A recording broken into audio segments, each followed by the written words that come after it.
Thanks very much, Stas. Can you just pop in the chat that you can hear me? Absolutely delighted to be with you this morning. That's my little radio spiel. That's my radio voice. Sorry. Let's get this started. Really, really great value, hey, from Stas this morning. Let's just check. You can. Thanks, Hazel. Thanks, Alan. Thanks, Tim. You guys are amazing on the chat this morning. It's really, really great when you're presenting to see so many comments and things coming through. And there's something that Stas said that I want to pick up on. So he was asking you about if you were going around to meet your other half's parents, how you would describe what you do. Now, we'll come back to this a little bit later.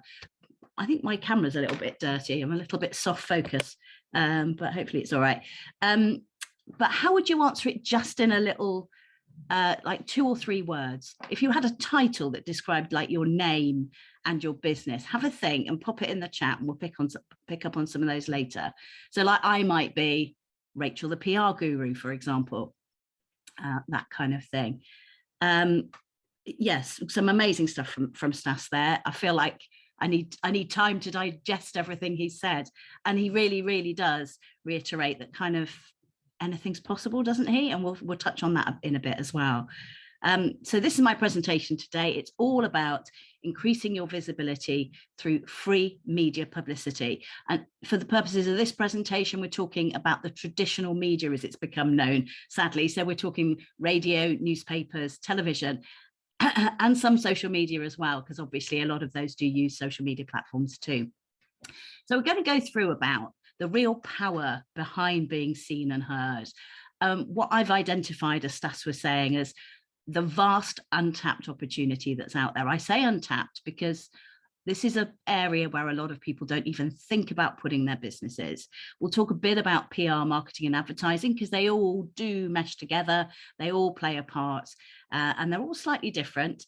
And we'll talk about some of my top ways to get media coverage. And as Stas said, there's the top 2 are the ones that are really powerful. They're the ones that if you crack it, you can be an expert in your field, you get regular publicity on the media. And the others are really just cheeky little ways, really. They're the drip feed to get you heard little and often. And then at the end, I'll talk about chances to work with me further. So this is me, or rather this was me. This is me back in my 20s. I still got the sticky out chin look. But I'm looking particularly happy there because I'm about to present a radio show for the first time. That was on BBC Radio Northampton back in the early 90s. A lot's happened since then. But basically, as Stas was saying, I worked at Radio 1. I was there for 7-8 years, really, 7 years, I think it was. And I commuted from Swindon, which seems like madness now. And I did everything. I presented Newsbeat, which was my ambition. I reported all over the country, but I was an original home worker. So there was a scheme that the BBC did where it said, does anybody want to try a pilot scheme? I forget what they called it. It wasn't working from home, but I set up an office upstairs. And for 6 months, I was the West of England and Wales correspondent, which obviously is a tiny news patch. But it was basically anywhere that I could get to from Wiltshire quicker than anybody who was in London or Manchester or Scotland, because that's where we had people. And it was an amazing time, quite exhausting, as you can imagine. And once I had presented Newsbeat, I don't know if you guys have done this, you've had a really, really long held ambition. And when you achieve it, you go, oh, what am I going to do now then? Rather than carry on enjoying that particular one thing. Well, at that point, I wanted to be a mum. So luckily for me, that happened quite quickly. And I do, as you can see, have 2. Well, they're supposed to be grown-up children. They're 18 and 22, and they are around, so they might appear for serial and stuff at some point. I left Radio 1, and because I was travelling to London from Swindon every day was quite strenuous and time-consuming, I then set up my first business, which was as a maths and English tutor. It's the Kumon franchise. I don't know if you've heard of it. It's a Japanese system. It is very good. And I ran that for, I think, about 10 years, but then gradually radio sucked me back in. I read a news bulletin again, and I fell back in love with journalism and with radio. And that's when I started working at BBC Radio Wiltshire most recently, and I was the news editor there through the Novichok attacks, if you remember that, the nerve agent attack in Salisbury, as we've said, massive general elections, and of course, the COVID pandemic. Wow. We'll come to that a little bit more maybe. But I also love dancing. So as you can imagine, I watch Strictly as well a lot. And I'm also a Grecophile, and we'll talk about that a little bit more as well. So none of you have posted any names that you might come up with. I thought, Steve, I think you're an IT guy. Steve, the IT guy. Sarina, I think definitely we can come up with something for you in languages, and Valentine and jewelry. And Alan, definitely something about your property business. Have a think of what you might come up with. So this is where I've got to today in 2022. And it all started back in 2019 when I went on a yoga and nutrition retreat because I was feeling overwhelmed by life. I felt like I was spinning plates. I was a news editor in a busy newsroom. I was trying to look after all my staff. There were massive cuts. And being a news editor is pretty much a 24-hour-a-day job. You're on call for people calling in sick, for stories breaking. My kids were obviously that bit younger at that point. And I kind of thought, do I really want to do this for the rest of my working life or the rest of my life? Because I'm not sure, as entrepreneurs, we have such a defined end to our working life because we want to carry on earning money for as long as possible. And I thought, no, I want to change stuff. So after coronavirus, during which time actually I realized how much I just want to help people. And that was both through what we were doing on the radio. We were just getting information out to people, reassuring people, amazing stories about communities coming together to help people, but also my staff. I just cared about how they were. There were a lot of youngsters amongst them who were away from home for the first time, and they couldn't go back to visit their parents. There was a lot of fear. And like I said, I just realized that actually I'm driven by a need to help. But also I wanted something new for myself. So my big dream is I want to go and live on a Greek island, and I want a digital business that I can run from there. And so this is part of that. And my boss managed to make redundancy happen when a round of redundancies came up, which I took at the beginning of last year. And so I've been pretty much doing this ever since, and some other stuff, because I have what probably quite a few of you have, a portfolio career. Sounds good, doesn't it, in principle? What it means is you're either incredibly busy trying to make all your different things happen all at once, or you've got your feet up a little bit and you've got time to actually concentrate on what you're doing. But what I have now got is I do have freedom. So in terms of the BBC, I can pick and choose what shifts I do. So if they ask me to go and read the news, which is what I really love doing, then I'll say yes. And at the moment, I work in both Swindon and Gloucester. As I said, I have a passion to help. And that's where this has come from, really. I realized as a news editor that there are lots of different news stories that come up where we want people to tell us about their experiences, but we also want people to come to us with stories. And that it does happen, but it tends to be the same people over again. So you do end up with really good relationships with people, but there's always a very hungry machine, a newsroom. We want new people coming in all the time. But the beauty of having sort of left the BBC, I don't have a staff job anymore, but it means that I can share with you my insider knowledge. And that's part of what I'm sharing with you today. And the courses and the programs that I've created as a result of this is basically the contents of my brain from 20 odd years downloaded so that I can share with you. It's so that businesses like us can benefit from the opportunities that are out there that actually most people don't know. Now, in terms of PR, I'm quite different from other people because I come from a different place. A lot of PR agencies are all about getting you exposure in blogs and on websites and magazines and newspapers, and there absolutely is a really good place for that. I'm much more about radio, and a lot of them don't have that knowledge. So this is my specialism, basically. So we'll talk a lot about the BBC and radio. It doesn't mean that anything else is not valid, and a lot of the things that I'm going to tell you will be useful as well. Let me just check the chat a sec. Hazel, so you're in affiliate marketing. So just have to be a bit more clever about how we're promoting that, because it will depend on what your affiliate marketing is. Excuse me, I am recovering from a cold. as is most people, as are most people. So have a look at this. Where are you now with your business? And I've had so many people go, I'm actually all three of these. Because like I was saying, sometimes it's so full on, you feel like you're on a treadmill. You're literally just going through your to-do list and going, I've got to get this done today, and this done, and this done.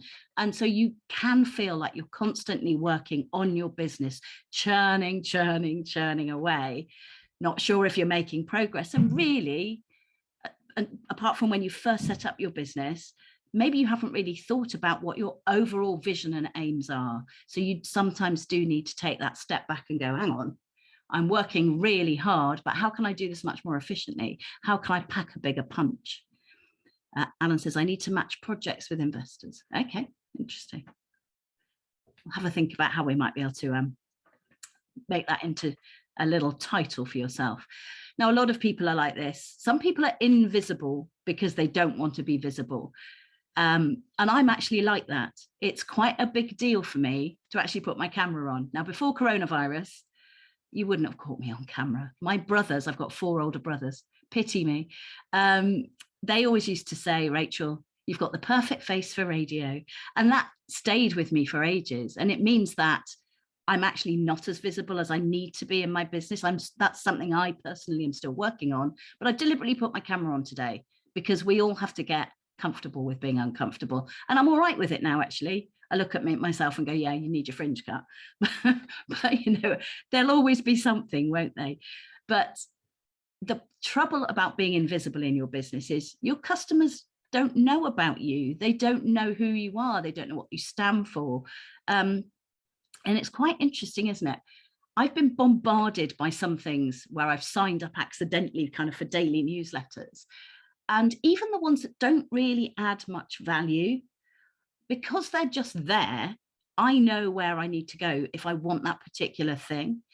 The people that are adding value, telling me tips, pointing me to webinars and content, they're the people I really want to engage with. So that's 2 ticks. I know about them and I know what they're about.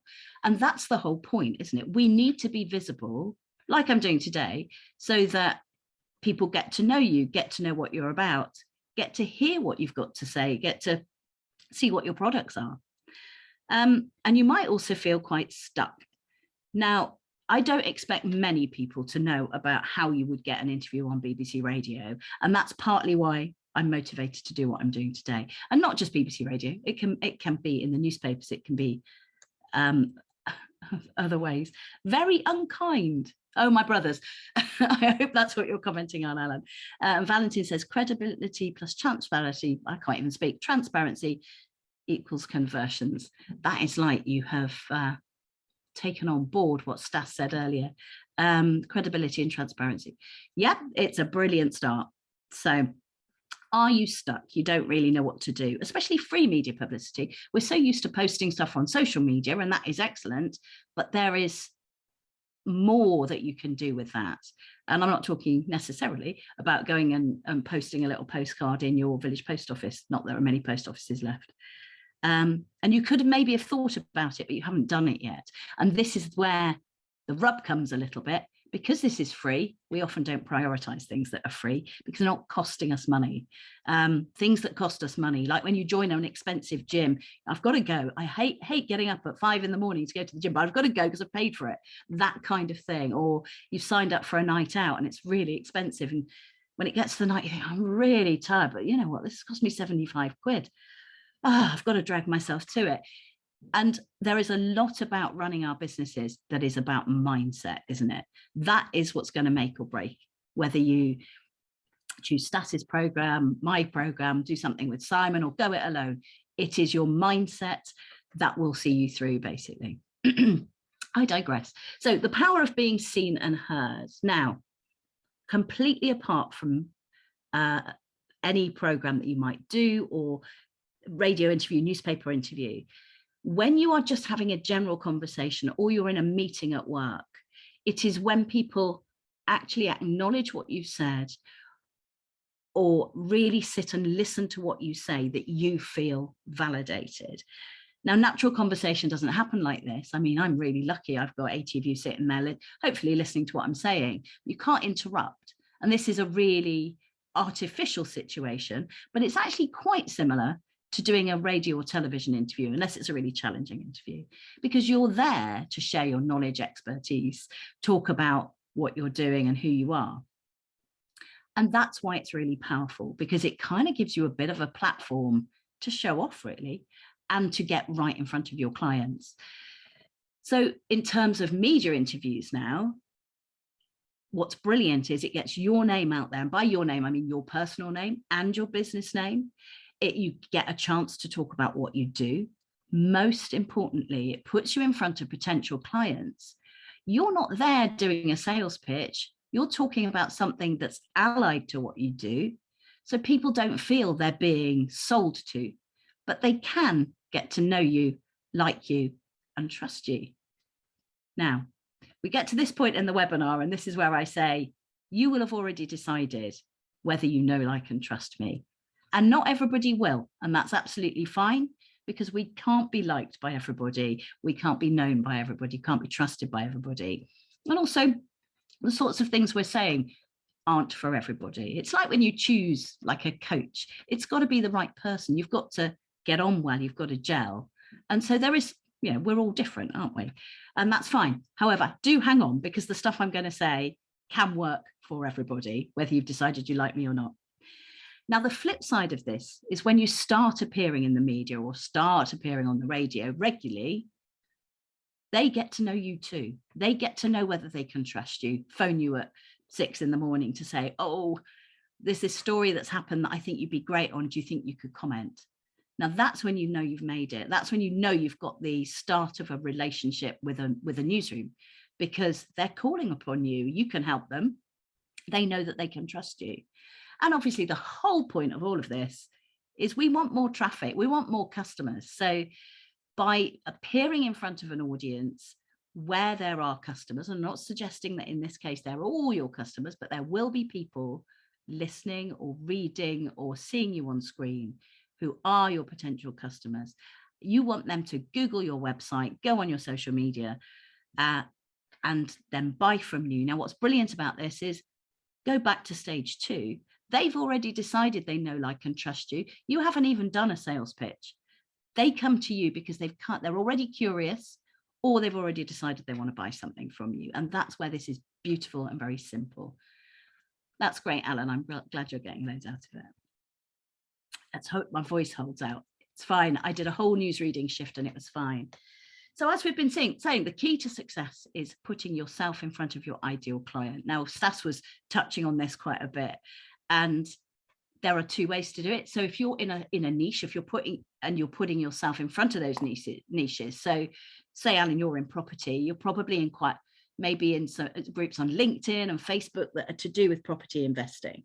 And if you put yourself and your product in front of those people, then obviously they are all your target audience.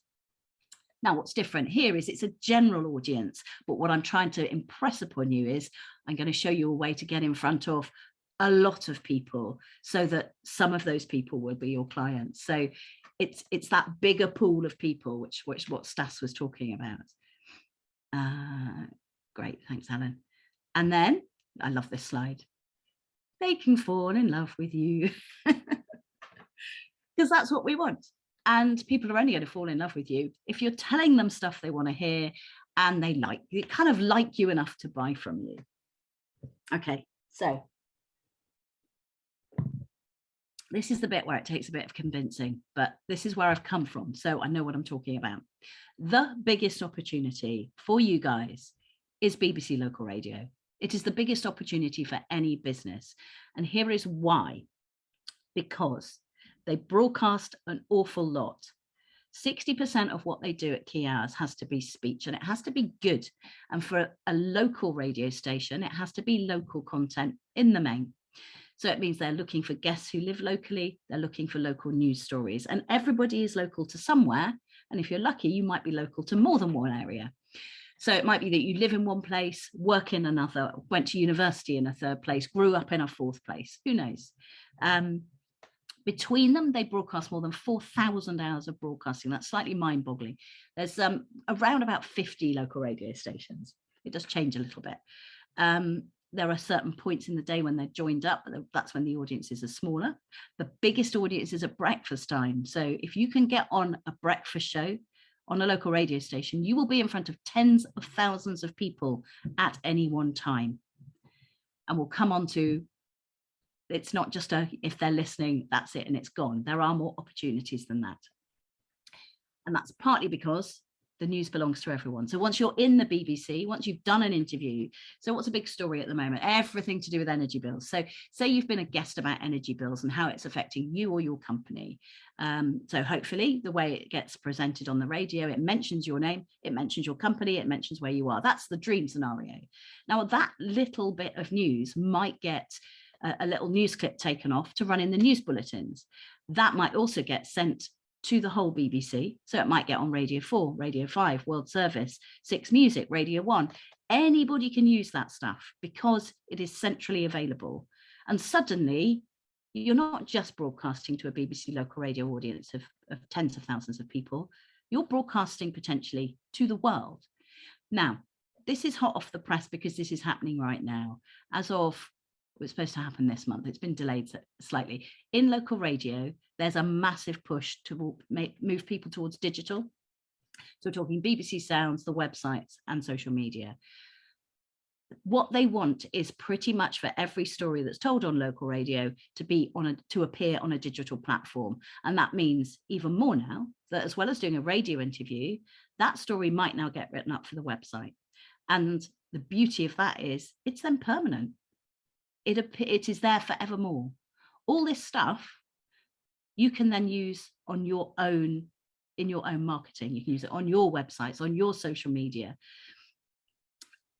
And by having any reference to the BBC there, while you can't suggest the BBC are endorsing your product, it does add kudos because it does suggest that the BBC say you're credible enough, going back to what we were saying earlier, credibility, you're credible enough to be chosen as an expert or a voice on this particular product or story. And then that can appear. You can make a whole story out of appearing on the radio or appearing in the news. You can talk about, oh, I'm particularly nervous because I'm going to do this interview about what I'm going to say. Can't wait to tell everybody how amazing this product is. You know, you can really milk it, really, really milk it. And we do talk about that in my courses. Now, this is one of the secrets of news. This surprises people, but when you start looking at it, it's really obvious. It doesn't all happen on the day. In fact, very, very little happens on the day. It's usually accidents and incidents. That's what I call it. So when the Novichok attack happened, when it initially happened, it was a surprise. It was news. But actually how we found out about it was we knew 2 people had fallen ill on a bench. And so your immediate thought is, well, had they just drunk too much? Were they under the influence of drugs? Had they taken ill? And then it was like an elderly man and his daughter, and they got into hospital and there were suddenly massive police shutdowns. We were doing a broadcast from police headquarters and got kicked out basically. So we knew something was going on. So none of that was planned, obviously, because it's an incident on the day. But when there's reports out, like things like GCSE results, you know when they're going to come out like a year in advance, but we still do it on the day because for those people on that day, and it's hundreds of thousands of families who are affected every time exam results come out, then it's news to them. And the kind of news lines are about how many people have passed this year, how recent years, how COVID's affected them, that kind of thing. Reports that are out, a lot of news is about reports that are out, and a lot of news is based around press releases. It's stories that have been sent in, and we'll come on to that.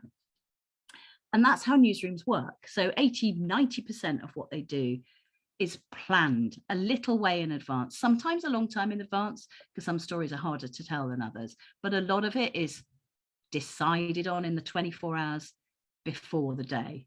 So like the Today programme on Radio 4, they've got journalists who can work through the night. So they do work on it right up to the wire and they will change it on the day. But for local radio, their journalists go home at like 6 o'clock the night before because the program's sorted. They've decided what their lead story is going to be and what their other stories are going to be. And there are certain times where all media organisations have to take easy options, particularly the more local you go, the easier it's got to be. They've got fewer staff and they've got a lot less time. Stas was talking about being time efficient. That goes for journalists in newsrooms too, as well as us entrepreneurs. So there are always go-to guests on certain topics. Now that could be in the travel industry, it could be, I can only think of gardening, it could be about cooking. Now these people do appear a lot, and in terms of things that touch everybody, so the rising cost of living and energy costs, which I will bang on about a bit, but it's because it does affect everybody to an extent. If you are, like, one of my friends runs art classes, but she's got a kiln. And now, can you imagine the amount of electricity that uses? Because it heats it up to such a high temperature. I think her bill last year was £25,000 for her kiln, and she was barely there last year. But it's going up 5 times her electricity bill. Now that's a story. Those extreme examples are like news stories, and those are the sorts of people newsrooms want to talk to. But you do also want to reflect what's going on for everybody. And you probably also know this, it isn't all news. A lot of it just isn't. Nowadays, we'll have how people are getting on Strictly and Bake Off. We'll have Cuddly Panda stories, a lot of things about animals, because quirky stuff makes the news. That the lad who camped out to raise money for charity for what feels like years on end, Captain Tom during coronavirus. You can't really say that's strictly news, but it is heartwarming, and it is the sort of thing that people want to talk about. And that's kind of one of the measures is it the sort of thing people want to talk about? Is it going to evoke an emotion? That kind of thing. So we use the broad term news. It doesn't mean it's new, and it doesn't mean it's going to be on the front page of the Sun tomorrow. So what can you do? Well, there are lots of things you can do. So basically, this is number one. This is the number one way you can get media coverage, and that is to create some kind of news story around your business. Now, that might be your personal story of how you got there. Now, this is a typical, like, first news story that you might do. And I've got a client who has come over from New Caledonia. Now, you might think that's in Scotland. It's not. It's down near New Zealand somewhere, and they speak French. And she's going to teach French to people. And I just think her story's lovely. I'll come on to another story in a minute of somebody. Everybody's got a story in them about how they got to where they are. And unfortunately, when you get to kind of my age in life, rather than me back in my 20s, me in my 50s, there is stuff that you've gone through that has driven things to help you make decisions that you've made for those turning points in your life. And hopefully, by speaking about them, they will inspire and encourage other people. Particularly during coronavirus, a lot of people changed what they were doing. And even right now, I was mentioning this yesterday, and this is a little aside, a lot of people are talking about what they're cutting back on so that they can manage their bills. I won't pay this bill so that I can pay my energy bill, and I'll eat less food or eat different food.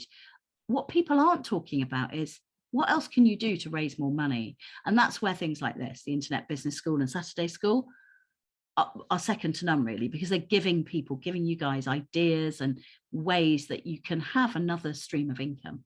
That's an aside. I wasn't paid to say that, by the way. That's just came up in conversation yesterday. But also around your business, it could be that you've won an award for something. Maybe you've had an amazing success with a client. Those human interest stories around what you do and what your clients do, or what your employees do. We had a story about a lad with Down syndrome who was employed by a local butcher's, and he delivers to people in the local area on a push bike. And we did a social media film about him, and it's that heartwarming thing again, isn't it? But also, he's just such a lovely character. People love having their stuff delivered by him. Or it could be that you've got new jobs on offer. Maybe you've taken on a Kickstarter apprentice. Maybe you've had a major expansion. Now, I'm not saying, like I said, that that's going to be the front page of the Sun, but in your local media, that might get some coverage. It could be that you're particularly innovative, that you've done something that's really green, or you've gone carbon neutral. And one thing, depending on what your industry is, you might spot a trend in something. And journalists know nothing. Remember this, journalists genuinely know nothing about your life, your world, unless you tell them. So if there's a car accident on a major road by you and you're going, why are they not talking about this on the news? Chances are nobody's told them, so they don't know about it. That's a very simplistic example, but don't assume that they know everything. Once they know stuff, they know it obviously. But it's quite interesting. Last night, in one of the things I do is I'm a voluntary bingo caller on a Friday night at the Marlborough Bowls Club. Come along if you're in the area. But we've noticed actually quite a drop off in people over the last few weeks, and we think it's partly that the nights are darker. We think people are choosing not to come out to spend money, but we'll see. It'll probably ramp up again towards Christmas. It's still a good night though. But that's kind of a trend that we've noticed. Now, particularly, we're not in recession yet. We're not formally in recession, but what people typically do in economic downturns is they'll downgrade stuff. So things like hairdressers will still be all right as long as you're kind of at the bottom end, because people downgrade. They'll find cheaper ways to mend their car. They'll find cheaper ways to mend the things that break in the house, or they'll wait until they'll see if they can cope without it, that kind of thing. So if you notice trends in your industry that you think might be worth sharing, that also might be a news story as well. This is the sort of area that a lot of people need help with to know what might make a news story. And this is obviously where I can help with that. But this is a story that I spotted. This came from a conversation with somebody. That is a car, and it's called a Delahaye, and it's incredibly rare. And it won Pebbly Beach Motor Show many, many years ago. It's owned by a woman who loves her classic cars, but it was falling apart inside. So she tapped up this chap, Stephen Sowerby, who lives not that far away from me, to get him to restore it. Now, his work is incredibly specialist. And I said, that's a great news story. And they said, what do you mean? I said, well, to be able to see the car, as you can see it there, and kind of follow its progress to being restored, plus the story of this woman behind it. She wants to show it again at Pebbly Beach when it's restored. And that car is worth £1 million. And it's that aspirational lifestyle thing, that's a really lovely story, isn't it? Anyway, but this story was about telling it at the right time. We needed the car in the workshop. So I pitched it to BBC Points West, which is our regional telly, and they loved it, and they filmed it. This is not them. And this is the whole thing about the news belongs to everybody. It doesn't just belong within the BBC if you've told it in the BBC. Other news organisations then see it and they go, oh, I want a bit of that. I want to tell that story to my audience. So then you'll find other news outlets get in touch. So what happened after this was on telly was the Telegraph got in touch because they wanted to tell the story. It obviously also got told on BBC News Online. You can look it up later. And then a week later, ITV said, we want to come and do the story. And this is the ITV crew who were there. So from that one little thing of me going, I think this is a good news story, got quite a lot of news coverage. Now, this almost straight away, Stephen did get 2 what he called high value leads out of it. I haven't spoken to him lately, so I don't know how it's going at the moment, but 2 doesn't sound like very much, but his average contract is £25,000. So he actually doesn't need many of those to earn a decent living and get a decent turnover. Now, a news story, as I said earlier, doesn't have to be strictly news. It can just be about an event or a diversification or something that's a little bit different. And here's a little clip for you. And as Halloween gets underway, families are being encouraged to try their hand at pumpkin picking in Gloucestershire. Cotswold Farm Park is opening up for people to gather the fruit for carving. Owner Adam Henson says they've got all different sizes in their fields. So our pumpkin patch is in full flow. So we've got all sorts of wonderful pumpkins in our fields for people to go and discover. Now, they're probably doing it again this year. Now, this would have been like a 3-4 minute interview on a breakfast show talking about what this farm was doing, this pumpkin trail. And then that little snippet was taken out for the news and it would have got played throughout the whole morning. Now, I do know that people phoned in about this to say, where was it again? What time's it open? How can I get there? Because it's the sort of thing that captures people's imagination. Now, in your life, it might be that you run events in your local area and you can now help them get publicity through what I'm telling you today. And you might even get them some radio coverage. In fact, I did exactly that last weekend for another bingo event that I was hosting, and they were on the radio last weekend as well. Now, the thing with news stories is typically you do need to write a press release, and this is such a big topic. I can only give you a few tips here today. And this is the difference between it making an impact and not making an impact. These are my top tips. The most important thing is the subject line. If you're writing it for local media, which is what we're talking about largely, for BBC Local Radio, for your local newspapers, anything niche either as well, so specialist media, you've got to put in there what the relevance is. And with it being local, it's obvious. So, you know, with Alan, your property market, let's say, I don't know where you're based, let's say you're based in Preston. So you would write into BBC Radio Lancashire. I've made this really complicated for myself now, but you'd put Preston property expert says, and then whatever you're going to say, because they will then go, oh, this is someone who can talk about the property market and he's local. I might open this and read what he's got to say. If it just says property expert, blah, blah, blah, they get bombarded by hundreds of emails. And you go into a bit of an autopilot, because I do it every day when I'm doing these shifts. I go, delete, delete, delete. And there isn't time to read all of them. So the more relevant you can make it to the people that you're sending it to, the better. Now, this is where it's better to send stuff individually rather than relying on a blanket PR send. There are some automated software things that you can do, but most of those will get deleted. They probably have a place. You probably get picked up by a couple of them. But the ones that you really want to target, which is what we're talking about, it has to be bespoke. You have to know who you're sending it to. You have to make it really relevant. Now, this goes against the grain slightly. When we sit and write stuff, and I don't know if you find this when you write your blogs and social media, maybe not actually, but if we're writing something formal like an email or a press release, we go into, I am writing an essay as if I want to get a first in my degree.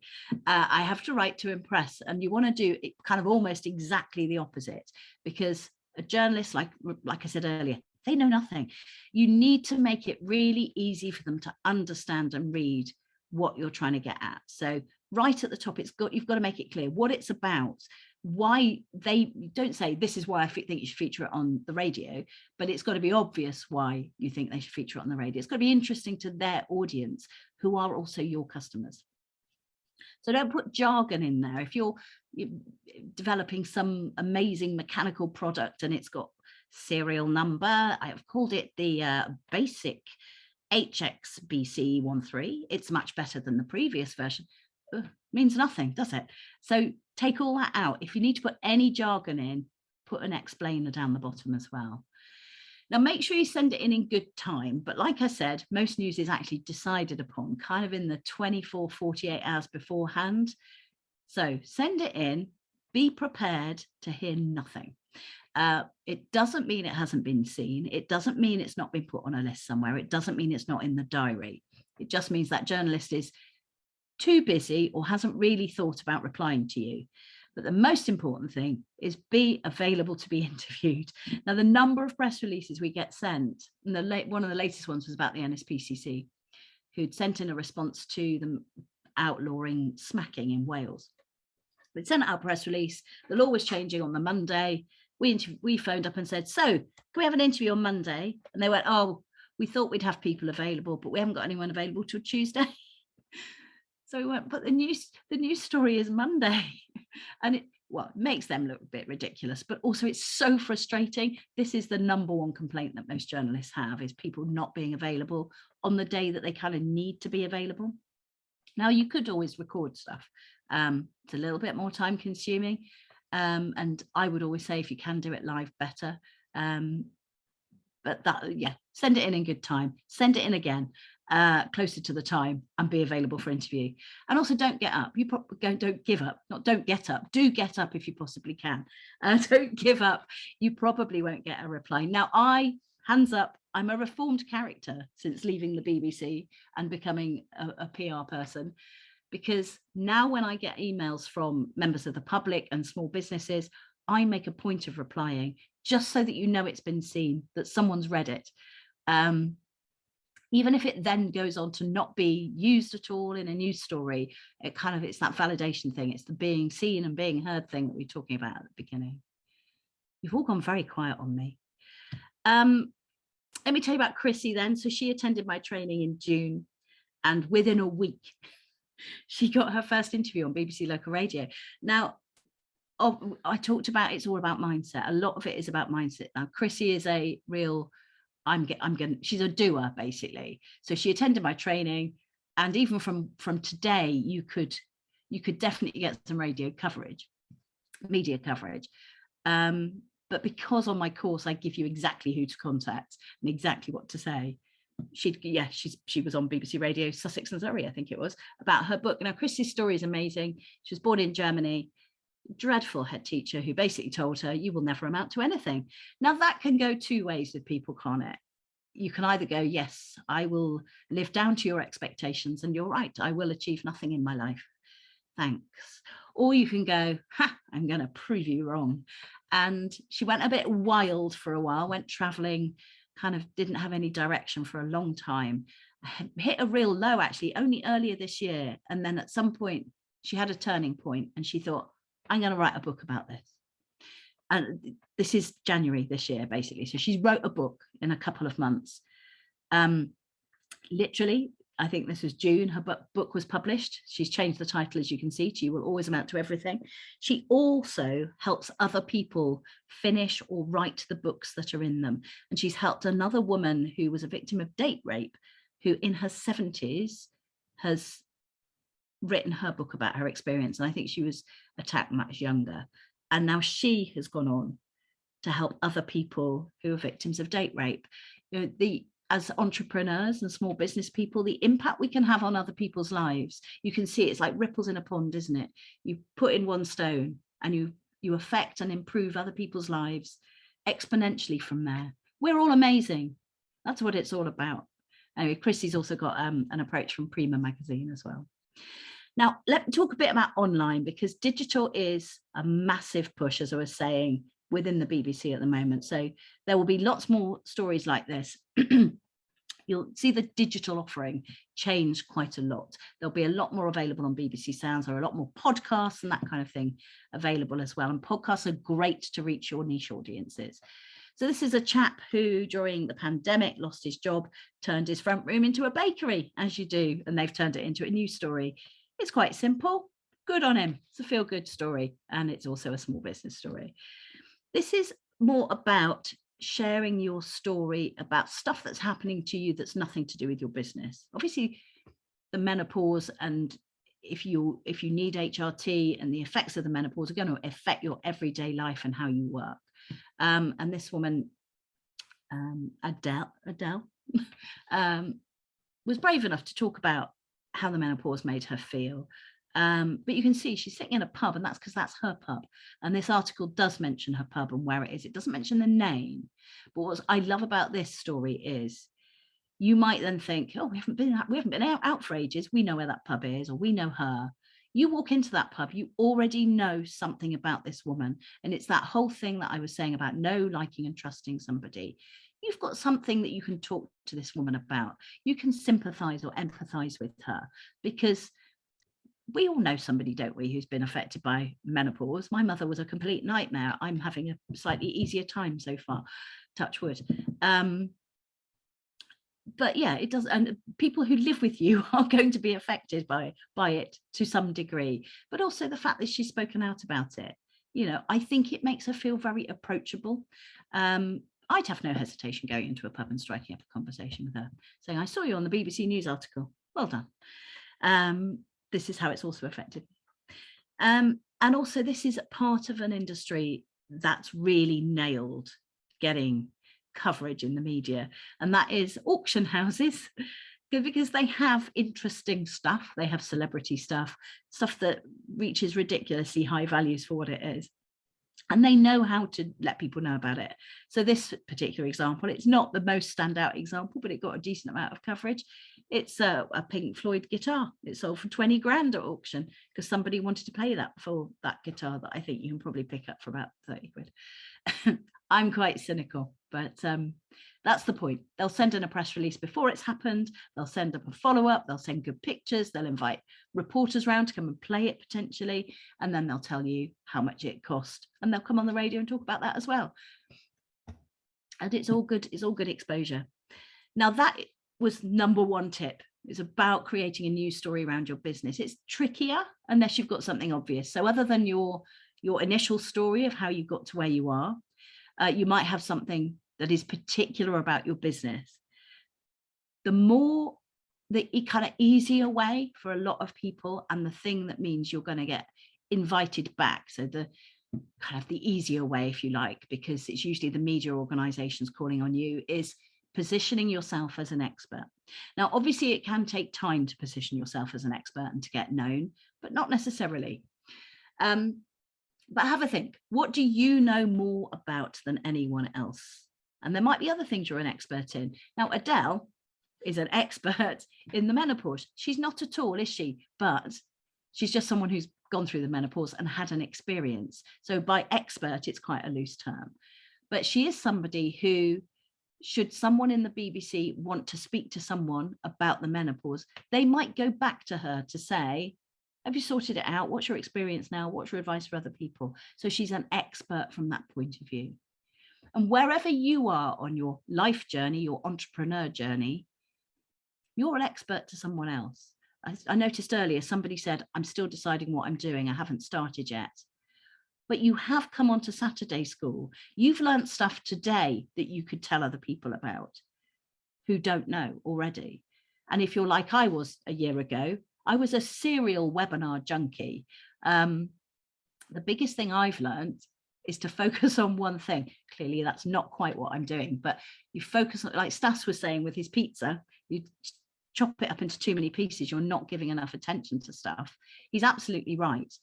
But, you know, I've got this portfolio career, so I have to split my time up a little bit. But I was a webinar junkie, and I was paralyzed by indecision. And finally, I chose a direction. And from then, it's been great because I've let everything else go. So I have a lot of knowledge that I can go back to through Saturday School and other stuff that I've done. And you know that it's there, but you have to pick something at some point and just go with it. I don't know why I'm waffling on about that. Anyway, let me tell you about Kerry, because Kerry's a really good example of someone who's pretty much just an ordinary person doing their own thing, who then gets picked to do quite a prime time slot. So here she is earlier this year on BBC Breakfast, 6:30 in the morning, talking about milk. She's a dairy farmer. It was when Morrison's started to put on best before dates rather than use by dates on their milk. And BBC Breakfast, the journalists will have done a little search in the BBC contact system for a dairy farmer. They will have found quite a few, but with Kerry, they'll have seen what else she's done in the past. So she's been on BBC Radio Wiltshire, what was my station. And she actually started just by being a general guest talking about news stories of the day several years ago. She's won awards for her cheese at Brinkworth Dairy. She has talked generally about the rigors and news stories to do with farming. That might be Brexit related, anything at all to do with farming. She's a good guest. You know, as a newsroom, we built up a really good relationship with her, to the extent that, and some of you might have heard this story before if you've done my webinars before, when there was the attack on Westminster Bridge, she was actually in the Houses of Parliament getting an award.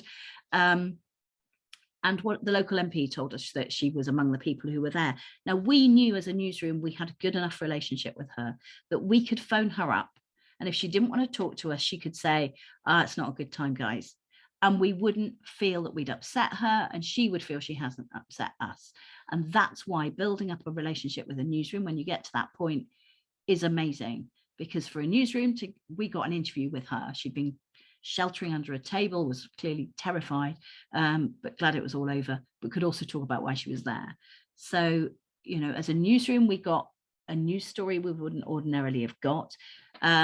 She continues to get exposure through free media publicity. And then this is what I would call the pinnacle. If you get on BBC Breakfast or something similar, it's amazing. I looked up how much a 30-second advert would be at 7 in the morning on like ITV. It's like $7,000 for 30 seconds. This was a 3-minute interview, got played at 6:30. And as is the nature of rolling news, 7:30, 8:30, it got sent out across BBC News. BBC Radio Wiltshire played it. I ran clips of Kerry in my news all morning. And I think it got played on Radio 2 as well. That's a lot of exposure from one little 2.5, 3 minute interview. Let me just check the chat. Hi, Rachel. I have a language school. Love your name, Serena.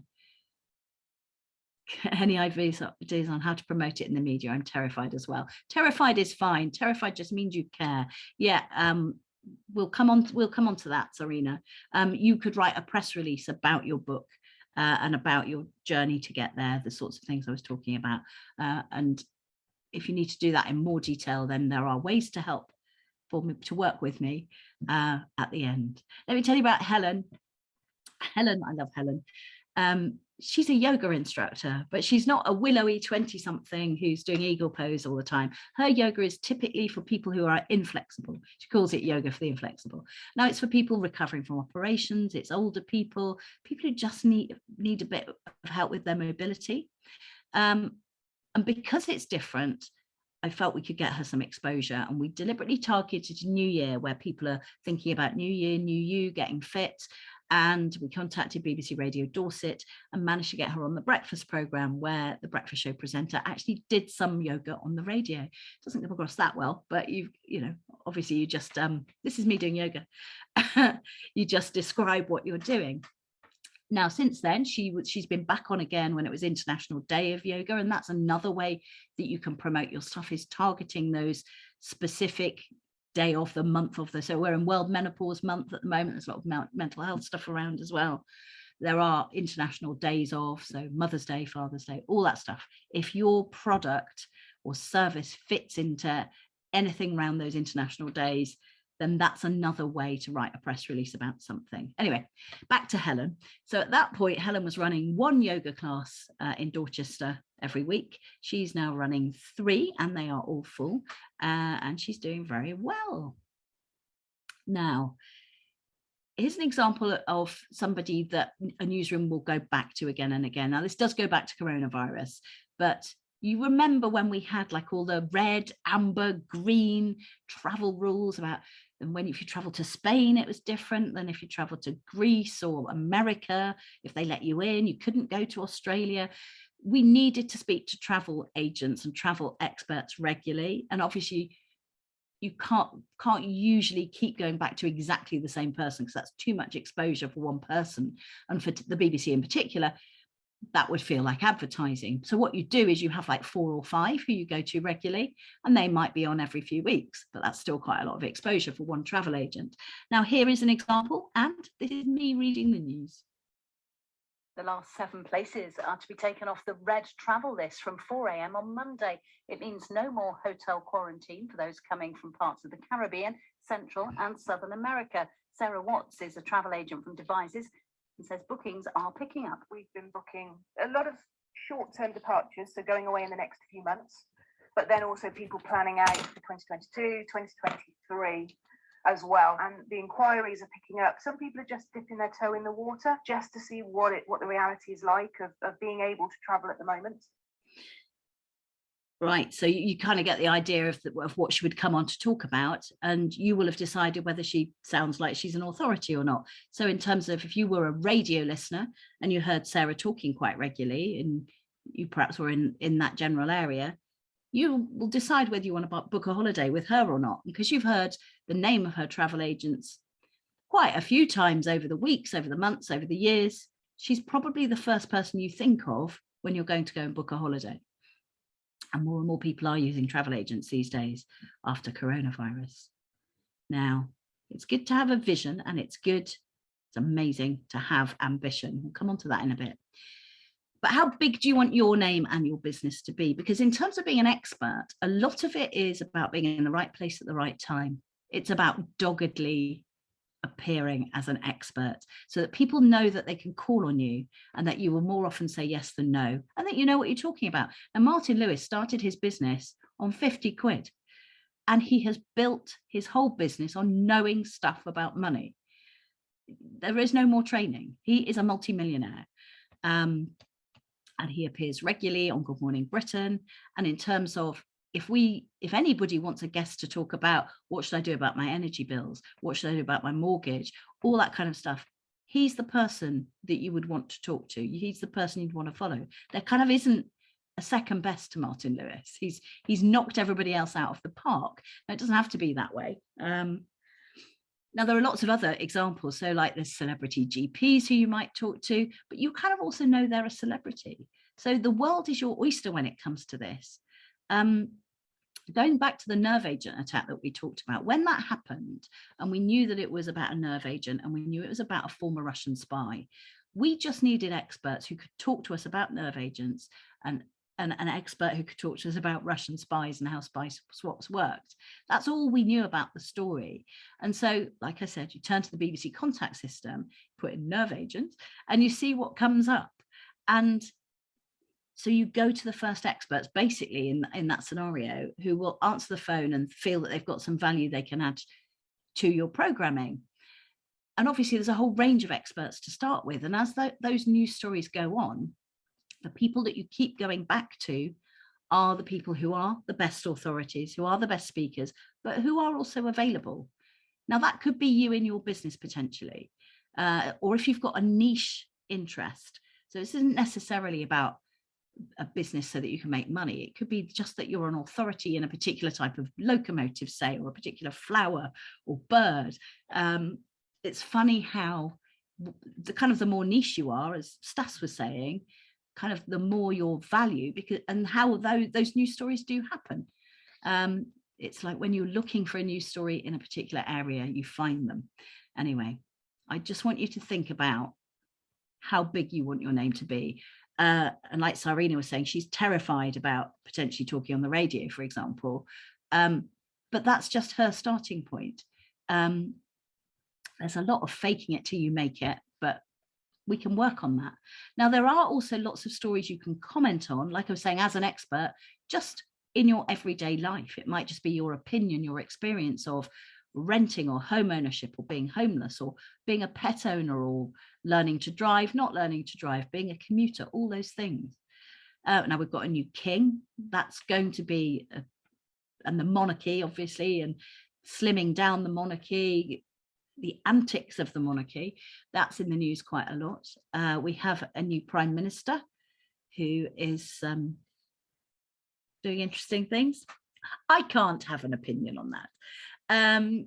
The thermometer is representative of our energy bills. It's going to get cold and people are going to need to put their heating on. Is the help that's been offered enough? The rising cost of living, how we are generating our energy, and green issues, and coronavirus is still with us and is on the rise again. Now, I'll just keep a quick eye on the time. So the whole point of that was these are all stories that are around that you might be able to comment on in the media. It's just looking for the opportunities, really. How to be a parent, absolutely. Or if you've chosen not to be a parent, or you can't be a parent for whatever reason, all those things do come in. Now, the BBC have started doing this at the bottom of some of their BBC News articles. Now, a lot of people don't get to the bottom of the articles, so they won't have seen this. This was, again, about energy bills, but it was particularly about the brewing industry. But quite often they are very generic things, and they're often on things like energy bills, cost of living, coronavirus, that kind of thing.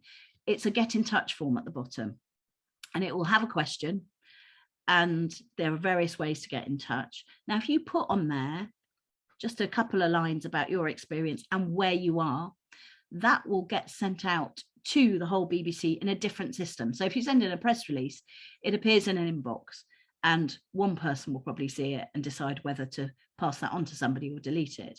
The beauty with this is it can be seen by every BBC News journalist in the country, in the world, possibly, anyone who's on this particular system. And if they decide that what you've got to say is interesting enough, or in the case of local radio, are you local enough and interesting enough? Then this can be a really, really simple way to get coverage, or to get on air, or to be featured in a news article. So this, if you can find a form like this, and I did have a quick look yesterday, I didn't see any new ones, and you've got something relevant to say, this can be a way that you can get coverage really quickly. Raj says, I'm a GP. Rachel, how do I apply to become a radio or TV GP? Well, very simply, Raj, the simplest way, as I've been saying, is to get into local radio first. That's where you cut your teeth. You learn how to do interviews, what your style is, how you cope with interviews. And then if you're great, which I have no reason to think you wouldn't be, you can get picked up and used on a wider forum. So that might be regional telly, could go straight to 5 Live, Radio 4. It's once you're in the system, that's the trick, is getting into the BBC system. And you could be, yes, exactly, GP Raj, Dr. Raj. I can see it now. It's even 1 letter shorter than Dr. Ranj, makes it easier. But we can talk about that. Perhaps you'd like to do my course, which I'll tell you about at the end. Cheeky little plug. Anyway, some of you will know this man. His name is Jay Hastings. He's about to tell you. But I did some work with Jay last year. God, it feels like ages ago. Do you remember when it was the Euros and we got to the final? If you're in England, we got to the final. And I wanted Jay, who is an amazing motivational speaker, to talk about how Gareth Southgate might motivate the team. Now, one of the things about being a very experienced journalist is I like to think of things that are not the obvious. So, because everybody's doing the same stories and you can do stories in a certain way, I like to think of other angles and treatments that we might do. So that was mine. So I pitched Jay to all the BBC local radio stations and he got picked up by quite a few of them. One of them kept him talking for like 15 minutes because they loved him so much. Anyway, this is what he has to say. It's Jay Hastings from Serious About Success. Just shooting a quick video for Rachel, who I've been working with for the last few months. Now, just in the last few months alone, you know, Rachel has been able to help me get onto BBC Radio, not once, but twice. In addition to that, featured in the newspaper as well. Now, look, this has given my business a whole different level of credibility, you know, just being able to have the, as seen on BBC Radio logo on my website, and as well as that, have the recordings that I can play to people and stuff. All it's done is given my business, a whole, further step of credibility, which I'm very, very, very thankful for. After being on BBC Radio, within the first couple of days alone, I was able to generate an additional £2,000 in sales. That was just in the first couple of days. So, I can definitely see the power of being on local media like radio and newspapers, and this is stuff that I'm definitely looking to do more of moving forward. Now, look, I wouldn't have been able to do any of this without Rachel. I wouldn't even have known where to get started if it wasn't for Rachel. So, I'm definitely looking forward to working with Rachel more in the future, and I can definitely, assure you that what she does, she's very good at what she does. So, thanks very much. Cheers. Oh, thanks, Jay. Jay got invited to go on BBC Radio Leeds to talk about the last season of The Apprentice, and they probably search for success because his company is called Serious About Success, or motivation, or apprentice, something like that, and it will have been in one of the keywords and they'll have picked up on him. He wasn't on BBC Radio Leeds before, but that's what I mean. He was in the BBC contact system. They did a search, they found him, they invited him on. And of course, Jay is great at talking, as you've seen. Hello, like that. Let's skip past that then. So you might think of journalists as being quite scary. Sarina certainly does, and asking horrible questions. And obviously, you are not going to go on, say, BBC Radio to just talk about your business and do a pitch to tell people to buy your product or service. There's going to be some context around it. Now, that might be a news story, or it might be something completely different. Most journalists are not there to rip you apart and catch you out. They are literally trying to tell stories and find the right guest to tell those stories, or an example to illustrate those stories. So you're going to be asked to come on just to talk about you and your knowledge. If there are any tricky areas, you will be told about them in advance. The only times where we ask really tricky questions are usually when people hold some kind of position of authority. So they're typically politicians who are on councils, or they could be business owners if something horrendous happened. And the whole crisis management thing is a whole other ball game that does come into play sometimes, but isn't really relevant here, because really we're just talking about getting your foot in the door so that you can talk about who you are and what you do. And a lot of journalists do end up looking like this woman at the end of the day, when their programme that I've told you they're trying to finish by 6 o'clock the night before, it all falls apart. The guest got ill, the story's changed, an embargo's been moved, something's happened and a story isn't, or something's been resolved, so it's not worth telling anymore, suddenly they need to fill their program. And this is what I mean about building up a relationship with a newsroom or a journalist, is you want them to call you in that scenario because you want to get them out of a hole. So it might be that you've sent in a press release, or you've said, if you're going to do the story, I can comment on it, or have you thought about doing this? I'm an expert in. You want that to be front of mind, so that they pick up the phone you and go, Alan, you're my property expert. Please, can you come and talk about what's happening in this bit in the property market? Taking your name in vain, Alan, sorry. Or Sarina, you know, there's this amazing story around about the language, you know, kids learning languages early. Please, could you come and talk to us at 8 o'clock tomorrow morning? At which point, Sarina will probably have a bit of a panic attack, but maybe contact me for some coaching. Those are just examples. That's how it can work. Now, when I said right at the beginning, could you come up with a little name? And I've invented some for some of you.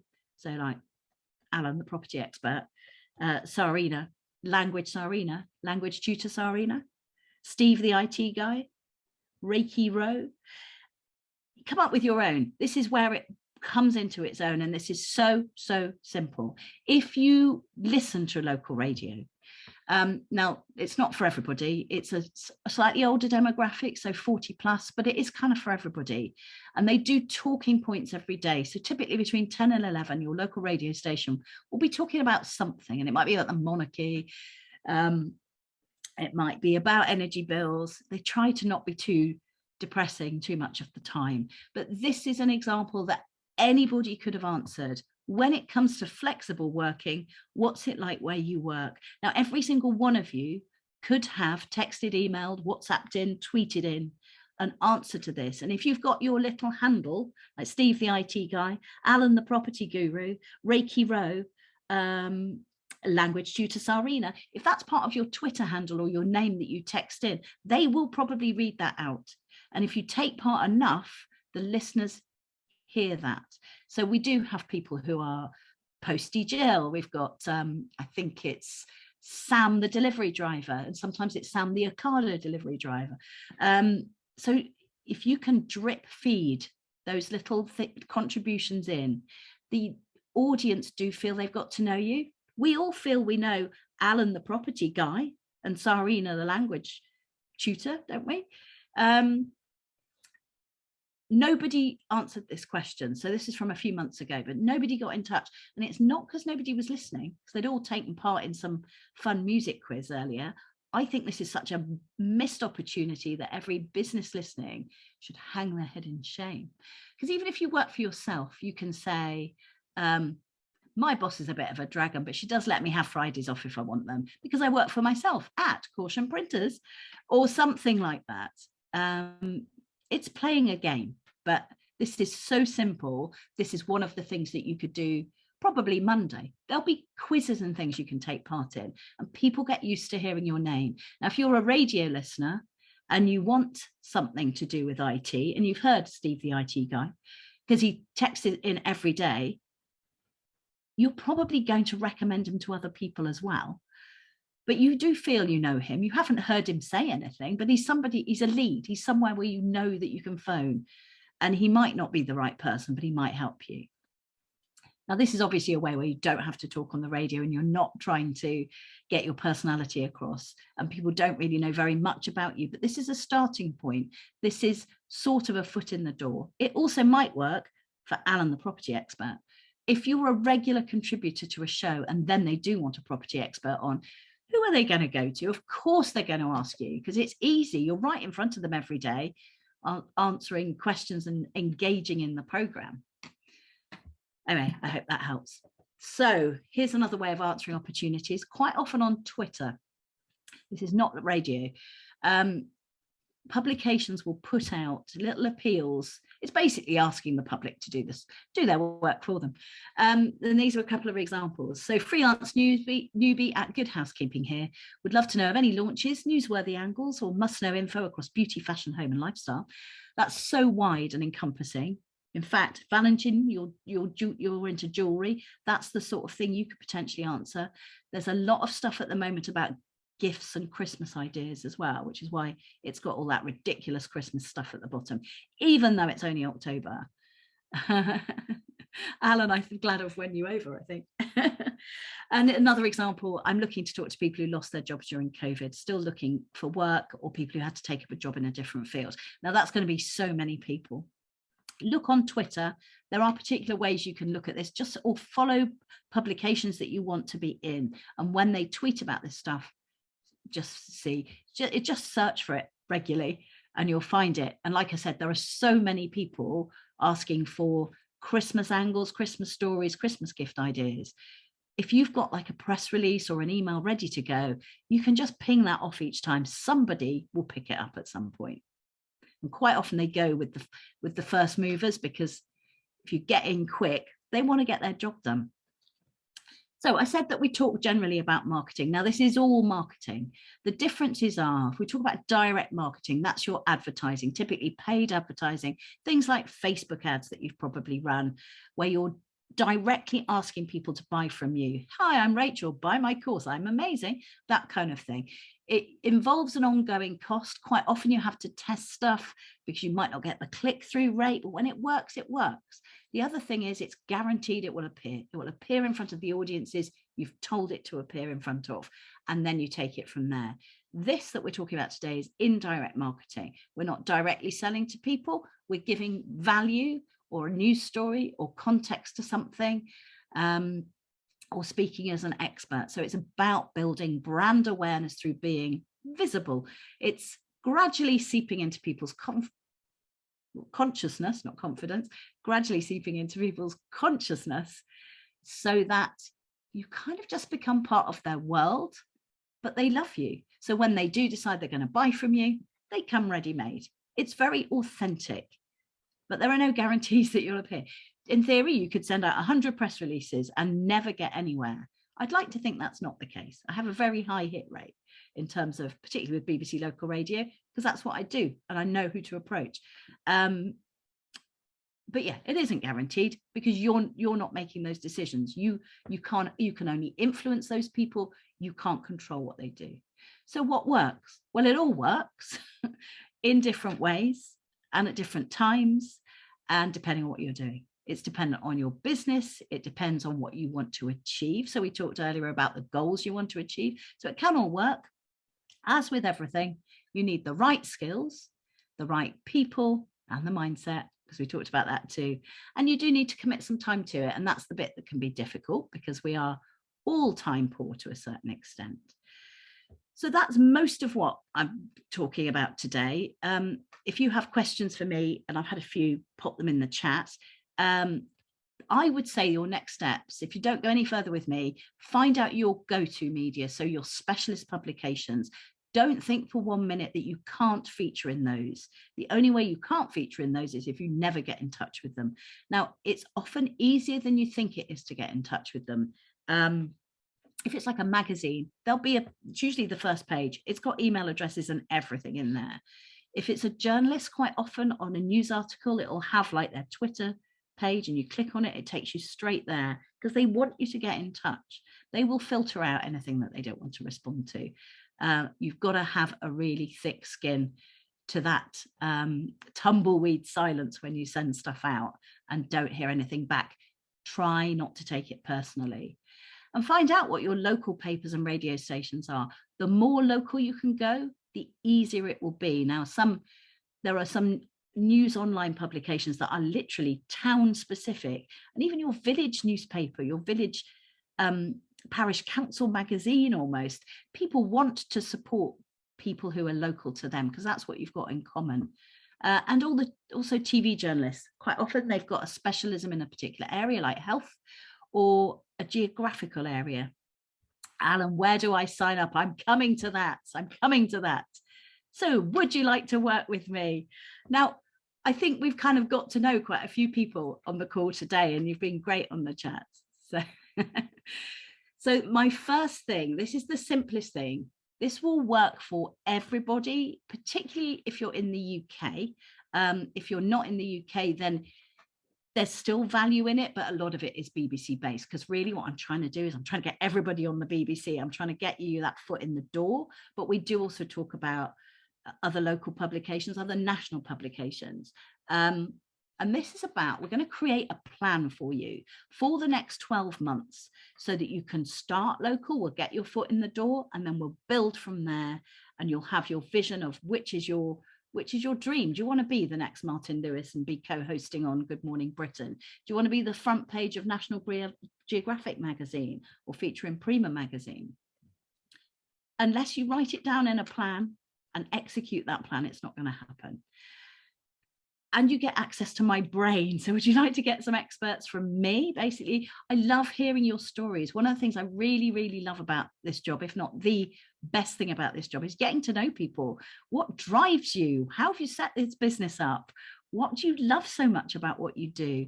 And also, like with the Delahaye example, I can see news stories in everyday conversations. I quite often have to stop myself going, I really want to talk to you on the radio.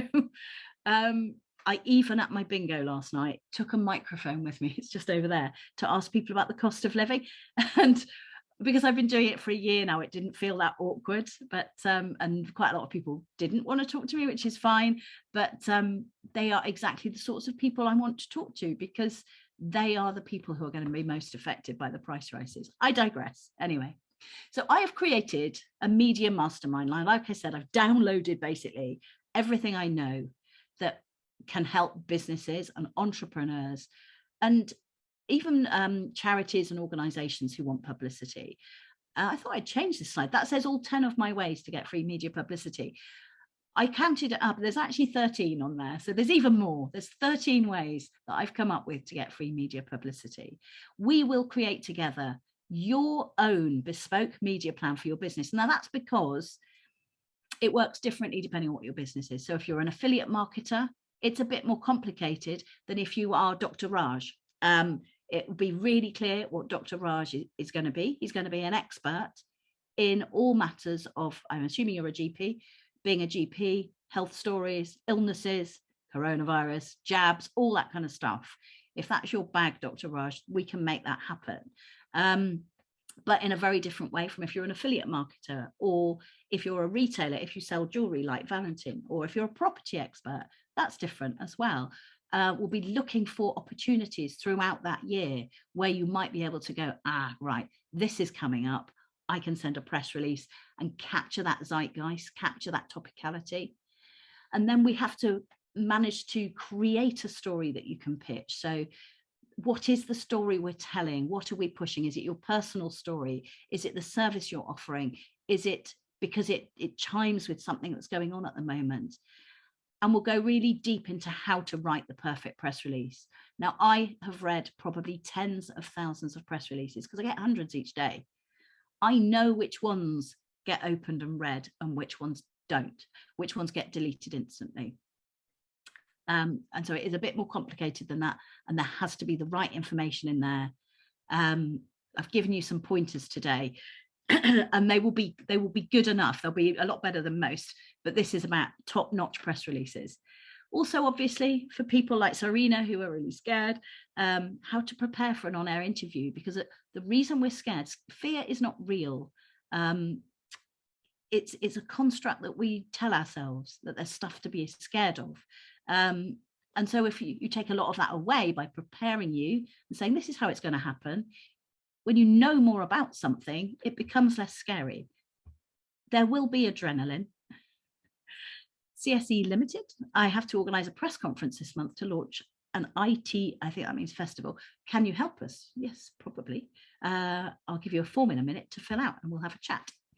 How you can really milk that media publicity. And obviously, how not to get into legal or editorial trouble on air or in print.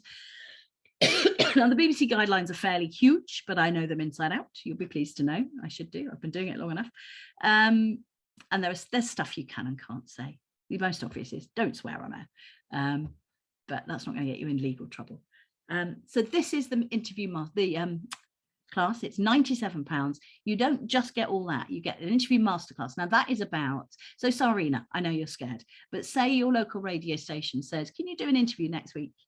say it's 2 weeks after the masterclass, I want to have a call with you and talk you through it like the day before your interview.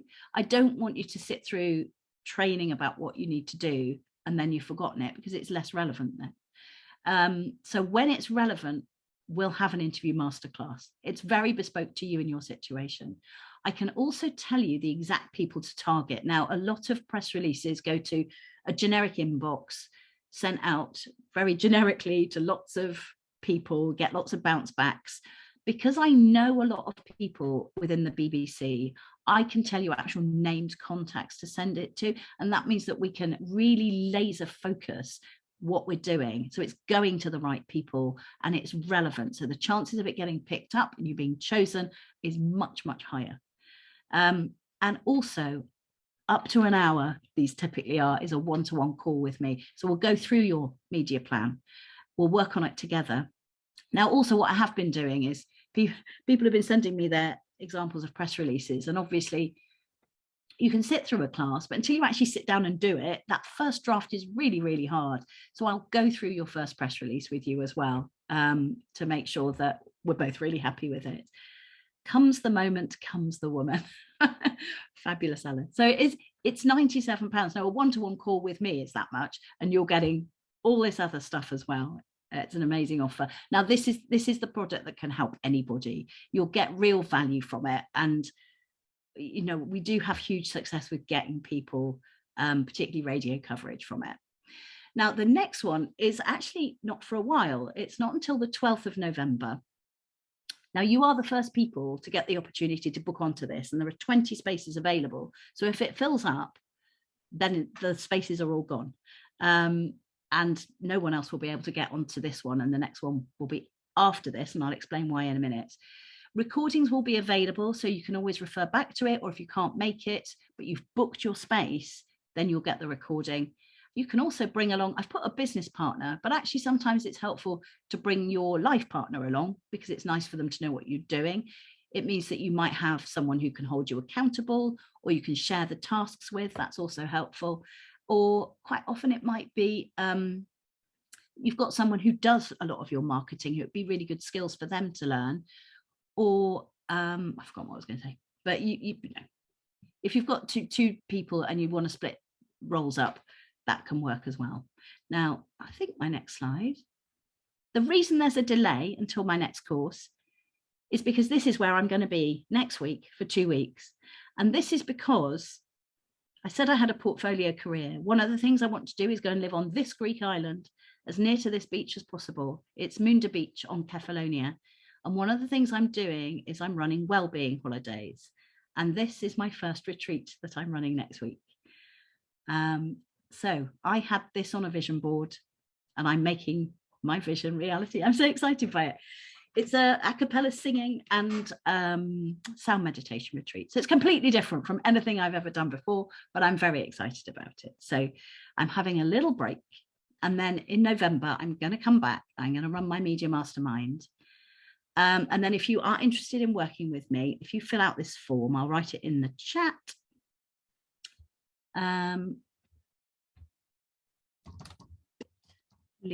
Oops. bit.ly. Ooh, that's not good, is it? I was in Greece on a retreat with Jay during the last week. Oh, well done. I'd have loved to have gone on that. But obviously 2 retreats in a month would have been far too decadent. And I do have stuff I need to do back here. If you fill out that form, I'm not taking any money today, because what I do is I have a little 15-minute chat with people, because I need to make sure that it is the right thing for you to be doing, and that you're going to get stuff out of it. Take down my email address as well. There are slots to book on that. So if there isn't a slot that works for you, then just email me.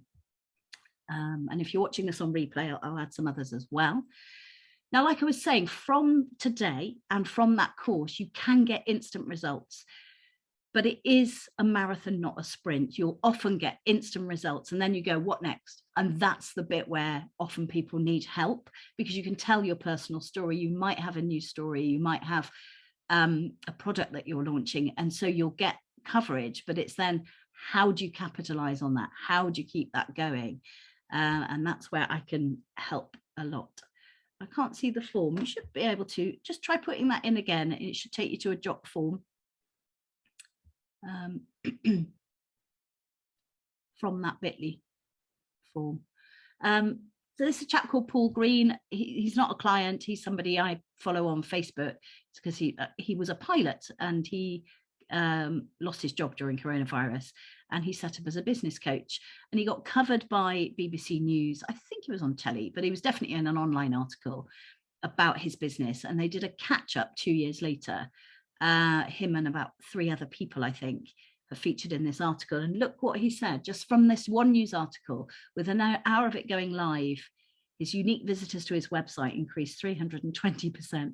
He had 120 connection requests on LinkedIn and 4 companies reaching out to us for a proposal. So it can be big and instant.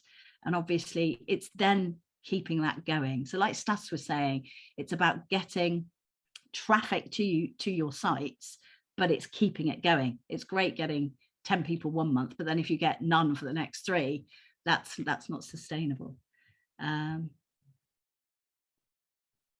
Alan, if you tried again and if you managed to get on the form. So it's a marathon, not a sprint, because I've got a longer program that I'm launching when I'm back in November. I will be refreshed from my retreat. So do you fancy working with me for a whole year? Because then we can really, really make a massive difference and to your visibility. Oh, fab. Sometimes it doesn't come up, Alan. You kind of just, I think you might have to type it in and then it'll come up.